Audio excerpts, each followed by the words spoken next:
Donc notre page d'accueil est faite, notre blog est fait, vous avez vu qu'on a référencé l'article, donc c'est bien, c'est noté par Yoast SEO.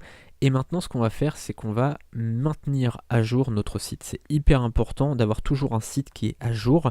Pourquoi? Parce que WordPress, c'est, je vous l'ai dit, un logiciel sur lequel il y a des extensions d'autres personnes, c'est-à-dire que c'est des développeurs qui ajoutent leurs extensions sur le site. On peut en acheter et on peut en utiliser des gratuits.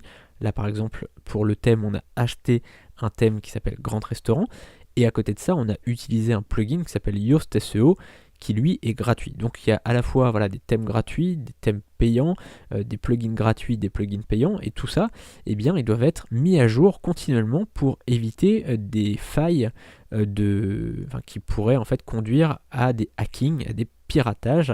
Et pour ça, ce qu'il faut faire, c'est toujours mettre à jour notre site. Alors ça tombe très bien parce qu'on a visiblement une mise à jour qui est à faire. Vous voyez qu'ici, on a un petit 1 ici. On va cliquer. Donc pour ça, il faut être sur le tableau de bord et c'est marqué 1. On clique, 1 ou 2 ou 3, hein, ça dépend du nombre de mises à jour qu'il y a. Et ici, on va voir, donc vous avez la dernière version de WordPress, donc ça c'est, on pourrait avoir une mise à jour par rapport à WordPress en lui-même. Là c'est pas le cas, on a bien installé la dernière version. Les extensions, c'est bon, d'accord, les extensions sont à jour, donc ça c'est parfait. Le plus souvent, ça sera des mises à jour concernant les extensions.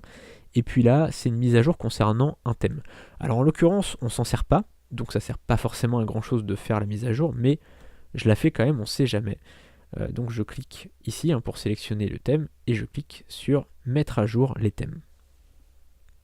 Donc là, ça va se mettre à jour, et puis ça va permettre, vous voyez, ça prend une seconde, mais il faut le faire.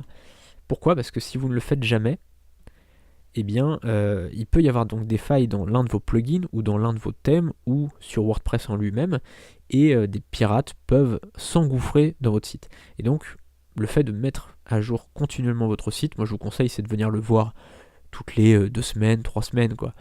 N'y allez pas tous les jours, hein, vous inquiétez pas, mais si vous venez une fois toutes les 2 ou 3 semaines, au moins tous les mois, vous pourrez faire toutes les mises à jour et vous serez tranquille, vous aurez un site qui sera en sécurité et qui sera, par rapport à ça, voilà, vous serez serein. Alors je vous conseille évidemment de venir voir votre site le plus souvent possible, pour voir si tout va bien, mais évidemment vous pouvez venir seulement une fois par mois pour faire les mises à jour, ça il n'y a pas de souci. Donc c'est bon pour cette vidéo. Après évidemment au niveau de la sécurité, vous avez le petit plugin qu'on a vu qui est déjà installé dans extension. Normalement il sera déjà installé par